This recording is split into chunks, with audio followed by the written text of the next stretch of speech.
Hello and welcome to a high-speed PenTool demo. We're going to be looking at some lettering I did by hand. I did it in pencil in my sketchbook. I took a photograph with my iPad or iPhone and I just brought it in. So let's get started. Okay, so first thing, I want to bring it in and size it, and then I'm going to create a new layer, and I'm going to name that layer drawing. And so I have the bottom layer has the original sketch on it. The top layer has where I'm drawing. So you can see I'm using the pen tool. Clicking and dragging, there's not a whole lot of points, and when there's straight point or straight lines cornered, I just click, click, click, and I click and drag wherever there's a curve. So I'm just matching up the curve of from the pen tool to the curve of the drawing, and I'm not trying to do it perfect. I'm trying to do it to where it looks right. With leaves, you can pretty much do 2 points, and then as you can see, I go back in with the direct selection or the white arrow and adjust. And then for all the rest of the leaves, I just copy using the Alt key, and then I rotate them as needed, moving them around. So I just keep repeating that over and over until I have all the leaves that I want. And I know every leaf doesn't match perfectly in the original drawing I did, but for what I'm doing, you know, that's the benefit of using Illustrator, is to be able to copy and paste and have the same thing over and over again. So now I'm going to select the whole of the green leaves and try to match it up as best I can so I don't have to redraw that over and over again. And then I can go back and just kind of adjust the leaves one by one. They're already pretty close to where they belong, and then I can just add a few more that need to be added, so it's very matchy-matchy. So it all looks consistent, all the leaves look consistent. And I go ahead and color those green. I color the strokes green. So here I'm going to get started using the pen tool to illustrate each of the letters. So sometimes sometimes it's an experiment. I might take my my pen tool too far, hit Command Z to go back, and depending on what I want it to look like, knowing that I keep going back, knowing that in my mind that my original drawing wasn't perfect, so I'm going to make adjustments for that. I want to have a bigger swoop there in the S. So instead of having it just be a stroke, I want it to actually be thick and thin. So that's what I'm doing. I'm reducing the size of the stroke so I can see it better, and that way I can go around and make thick, thin areas. So I'm basically going back and doing the same strokes that I did before. This one's the tricky one.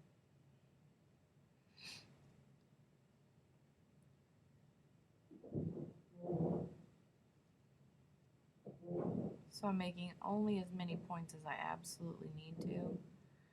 And when you pull out your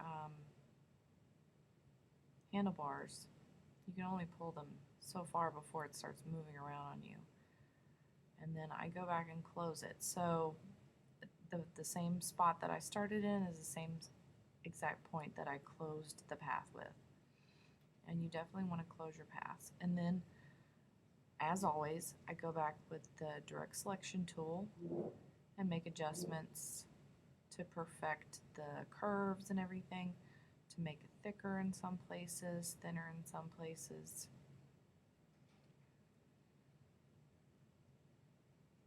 So then I can have it be a fill instead of strokes, and that way I can see where I need to maybe thicken some areas, adjust curves that don't quite look right.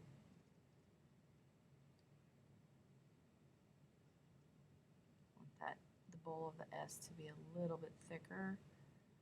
I don't want anything so hairline that it disappears.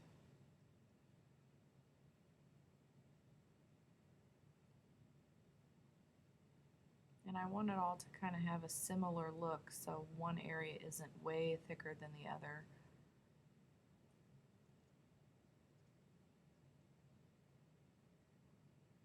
So yeah, it might not match what I originally drew at all.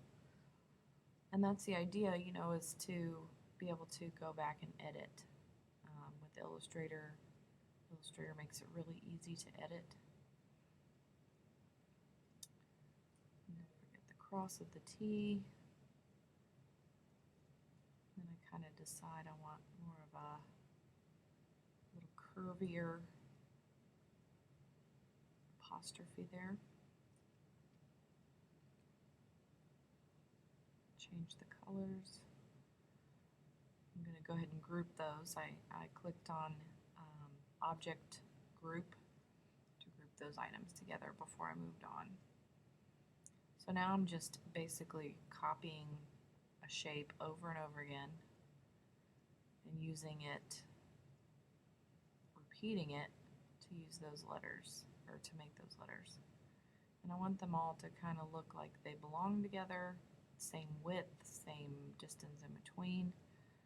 So then I adjust, I zoom out and zoom back in sometimes just to see things from farther away or up close. Now we're on the M. So a lot of the time your vertical or your up and down strokes will be the same. So I just use those, repeating those. The easiest things to do are things that have the same strokes. And I skewed the cross on the T by just selecting 2 points on there. So I'm trying to use the same width strokes, so I use those, repeating those over and over again. But it's harder to match those up, so I'm going to have to zoom in a little bit further to get those to match up. Now I'm not scaling, I'm taking those points and adjusting them to match. So those don't quite match. I need to move it, and since those areas are overlapping, now it looks right.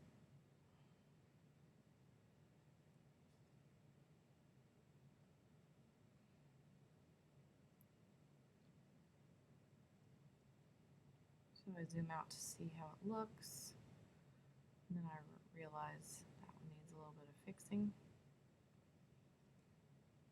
It looks better. So now for the O, I'm actually just going to use an ellipse or a circle tool, and then I'm going to go in and adjust it to kind of match, not perfectly, but closer to what I had in my drawing.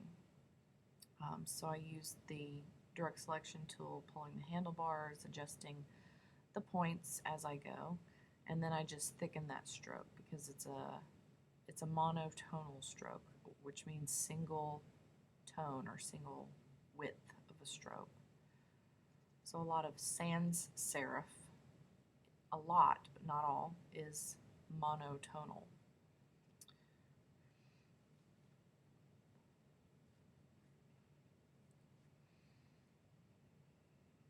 So here I'm just going through each letter using the pen tool. I am working with straight lines. Of course, I'm working from a drawing, so my drawing lines aren't perfectly straight, so I'm going to have to go back and adjust those. This time I'm actually going to use the pen tool to draw the O because it's very long and narrow and kind of has a weird look to it. It's supposed to be a little warped because it's on a flag or banner. So I do the outer stroke first and then the inner stroke.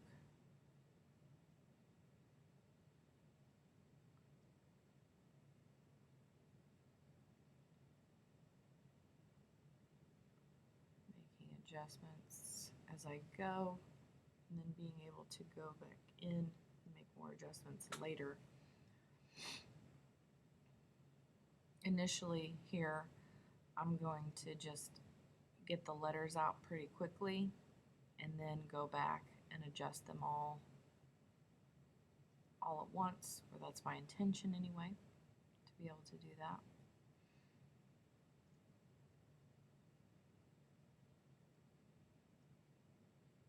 Oh, by the way, let's save.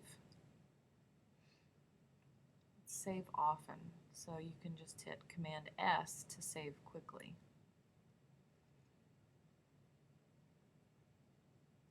So moving on to the D, doing the inner stroke first, and you'll see I do hit undo a lot and go back and redo a line or a stroke and then adjust from there. Sometimes I'll adjust right away, sometimes I won't. I know that if two items are overlapping and they're going to be the same color, then I can just make adjustments there. And I've finally gotten the idea of using the stroke in the D to copy it with the E, the R, the F, and then copying it also with the L, so they all have a very similar vertical line. Get a little bit closer to make the serifs on this.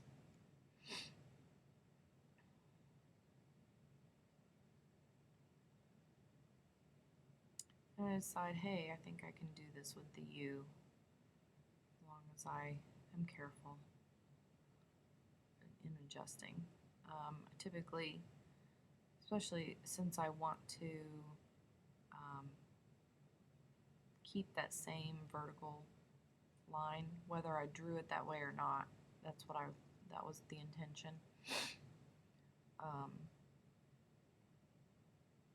That way I can repeat that stroke over and over again, or the bar, I guess you could call it the bar, and then I'm trying to get the bottom curve in the U there to match up.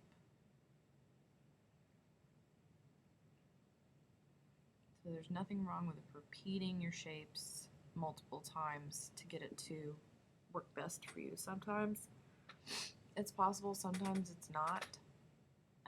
Here, I worked with it to make it possible. Even with the serifs there, I was able to copy. And then I'm trying to match the angle of the way that they are curving with each other. And then I go back to the U, because the U isn't perfect and I didn't close that bottom shape. So I'm adjusting it to make it match up a little bit better.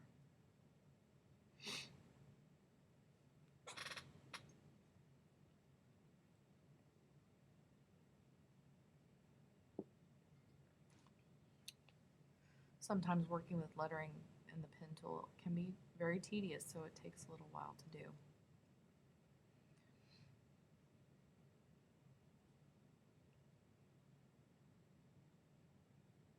So I take I'm to the F now, I take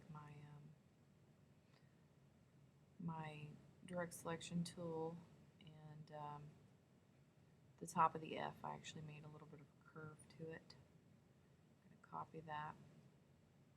R.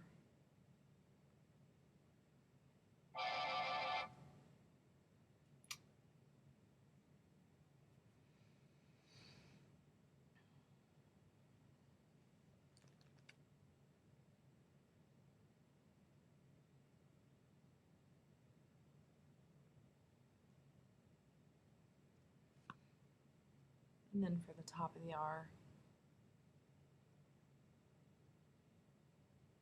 make adjustments there. And then the E,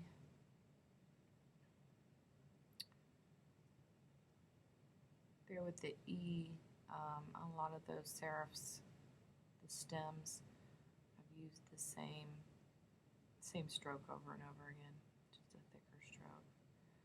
So here with the O, when you have a shape within a shape, to create that, to have a hole in it, and just like with any other shape, to cut a hole in a shape, you do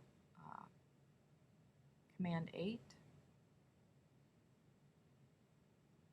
and I'll show you that at another time. So I just went ahead and filled all this in to make sure it all looks right and everything's matching up well, and I decided I wanted to connect that R and F at the bottom there.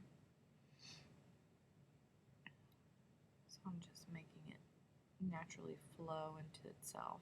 I turn the background off so I can see what actually really needs adjusting, what looks too thin, what looks too thick, what can be adjusted. Like the R just here looks heavier than everything else, so I'm going to make adjustments to that, make everything else a little bit heavier and the R a little bit lighter. And by lighter I mean lighter weight, which means thinner. So there, I'm making it thinner. And I often zoom out so I can see the whole thing at once. So if any dark areas stand out to me, I make adjustments. So then I turn the artwork back on and I start to notice that my original drawing of the banner or flag, whatever you'd like to call it, isn't exactly the way I wanted it to be. And when I was drawing it, actually, I wanted it to be a little bit wider, but I ran out of space because of the book itself has the spiral binding. So I extended that just a little bit, and I wanted to adjust. So I'm making the stroke in I and being able to repeat that in T, M, and E, repeating that so they have the same thickness. And then the serifs, I'm creating the serifs, adjusting the stroke. And I usually try to perfect that a little bit before I take it to the next spot. So then I extend that out to make the T the width of the T. I'm going to repeat the serif for the I, top and bottom. Then moving on to the M.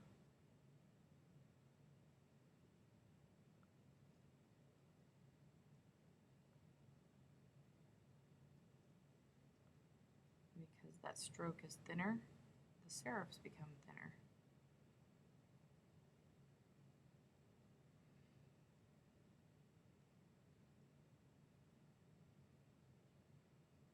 So I went ahead and copied that, and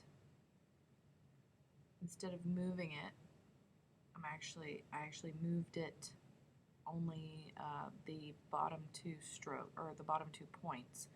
So it had the top points still intact with just like that.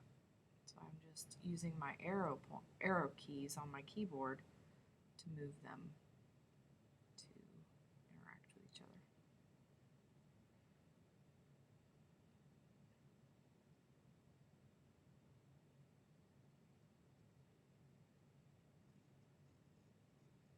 Okay, so when I'm satisfied with that,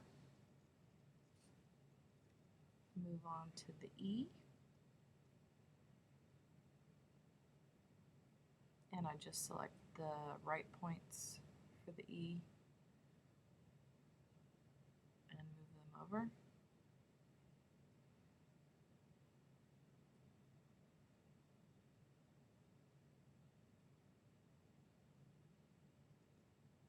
I'm just inspecting it to see if the distance between the two is accurate. And look, by clicking and dragging using the Option key to copy the V. So it might be now. I've created the E just by clicking and dragging using the Option key to copy the V. So it might be a good time to take an intermission. Oh crap. What just happened? Anyway, so I made the O and the F. The O is a circle. The F is a copy of the E and the. And now I'm moving on to the cursive Y in year. So I'm doing the outside stroke or the the left-hand stroke of Y and trying to get it as close as I can. And it's so much easier if you're able to work in just stroke and not fiddle while you're initially drawing. So you can see what you're doing, but it's not covering up your artwork while you're trying to draw it.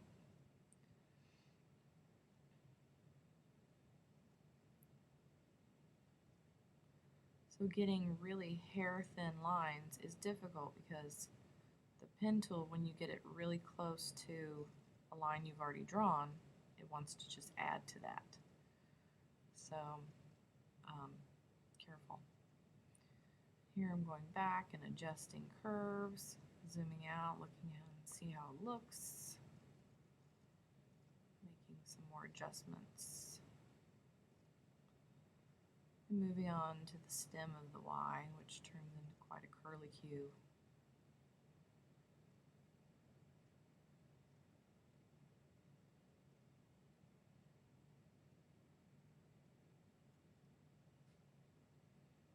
Of course, it doesn't always go quite as you wanted it to.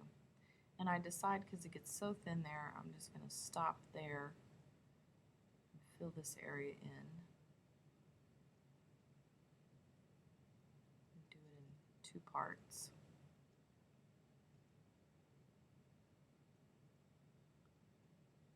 So I'm going back and I'm making adjustments as I see that it needs. Saving often. I'm going to move on to the E.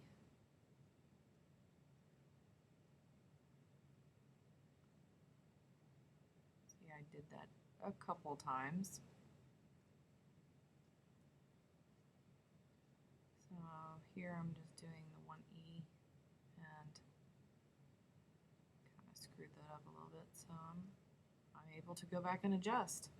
And a lot of my design is dependent on me being able to adjust it with the direct selection tool.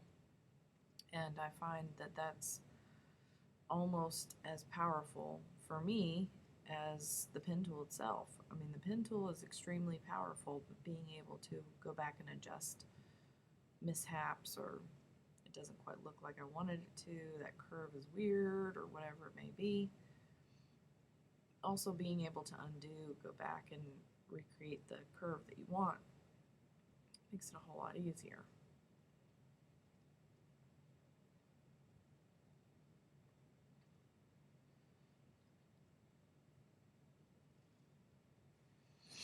So I'm completing the rest of the Y because it crosses over the swash in off of the R, which almost kind of creates a little double swash there, double curlicue.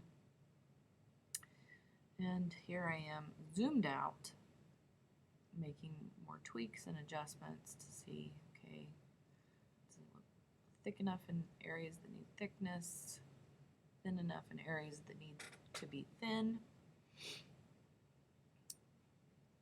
Now does it look right overall?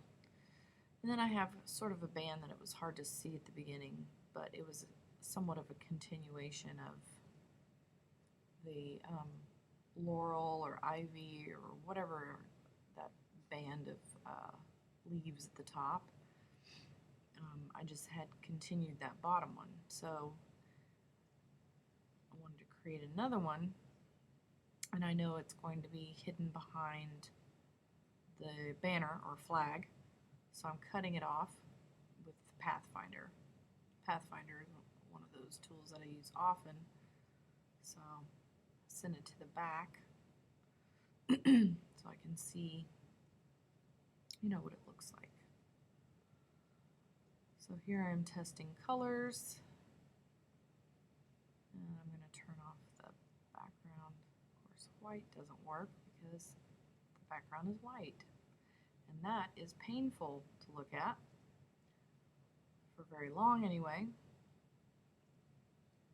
So I'm selecting words and grouping them together because I didn't in some of them. Some of them I did, some of them I didn't. So I'm grouping things together. I go to outline to see all the parts. I didn't group together wonderful. So trying to group those together. I accidentally grouped some things I shouldn't have grouped together.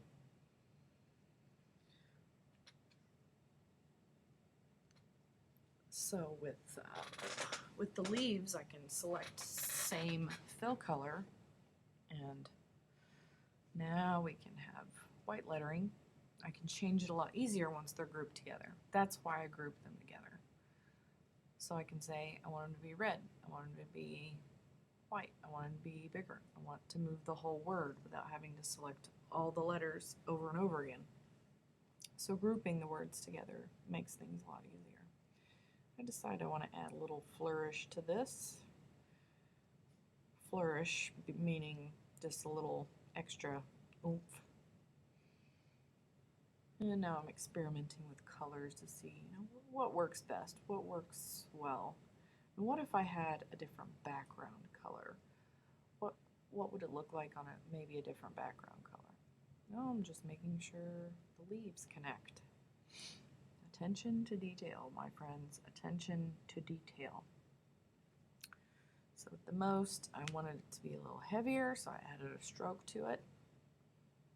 So looking at it, inspecting it from farther away, making sure everything looks good. And then, hey, let's see what it looks like with this color. Well, you can't see it because the lettering is that color. So what does it look like in black? What does it look like in gray? Light gray, medium gray, dark gray, green, pink, blue. Oh. And that, my friends, is the color I picked. Pretty much, more or less. And I love it.